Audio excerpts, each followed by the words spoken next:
guys, andito na nga yung part 2. Doon sa mga nakapanood ng part 1, ito na po yung karugtong. Char. So, kung nakita niyo yung part 1, bumiyahe kami papunta sa bahay ng kapatid ko dito sa Montalban. Nakatira sila dito sa East Meridian, Bianca. Kung nakita niyo yung Inaris Multipurpose Gym, sa loob ng compound na yan, nandyan yung bahay ng kapatid ko. Dito sila nakabili ng bahay kasi dyan siya nakapagturo. So, malayo sa amin. So, eto na nga, papasok na tayo. Ayan, no, East Meridian, Bianca. Yung bahay ng kapatid ko, ayun, natatanaw lang. Kasi syempre, hindi nyo naman alam kung alin dyan. So, ako lang naman nakakaalam. Char.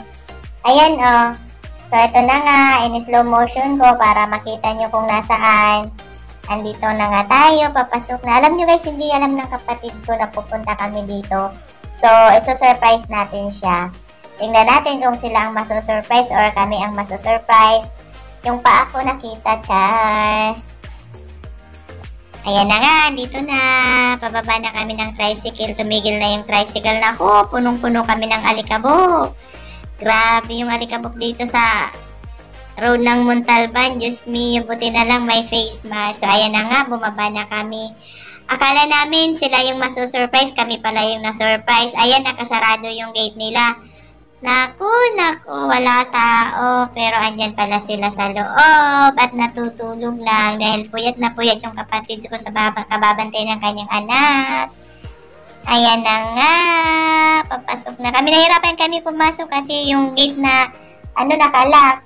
Doon kami sa maliit. Ayan na nga, nakapasok na kami at andito na, charan. Yung baby niya, 3 buwan pa lang yan. Cute-cute, no? Ganda niyang taba-ching-ching. Alam niyo ba guys, nung pinanganak siya, napakaliit. 2.6 kilo lang siya. Parang si baby noon. Si baby noon mas maliit kasi 2.5 kilo lang siya. Ito 2.6. Taba-ching-ching na nung una naming bisita dyan. Wala pa siyang 1 month. Ang liit-liit. Parang putiki, char. Pero ito nga, tingnan mo, taba-ching-ching na. Cute-cute na. May muta pa. So, ayan guys, dahil nga nakapagpahinga na kami ng konti, lakad-lakad muna. Plan ko magpagupit at magpa-reband ng buhok. Tingnan natin kung makakapagpa-reband ako para at least kahit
yung aloe vera may batik-batik. Tingnan nyo to yung isa, may batik-batik siya. Yan o.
Ito na makulit. Tingnan nyo guys, ang gaganda o, diba? Dami niya talagang halaman. Hindi lang na ano na asikaso. Ayan guys, umulan. Kinaumagan, umulan, hindi makapasyal yung anak ko. Kaya naku, uwi na lang kami. Hapon kami uuwi guys, tapos umulan. Yan yung kapatid ng ano, ng baby kanina. So, ayun na nga guys, dahil hindi nakapasyal kasi umulan. So, hanggang dito na lang. Thank you for watching. Bye. Love you all.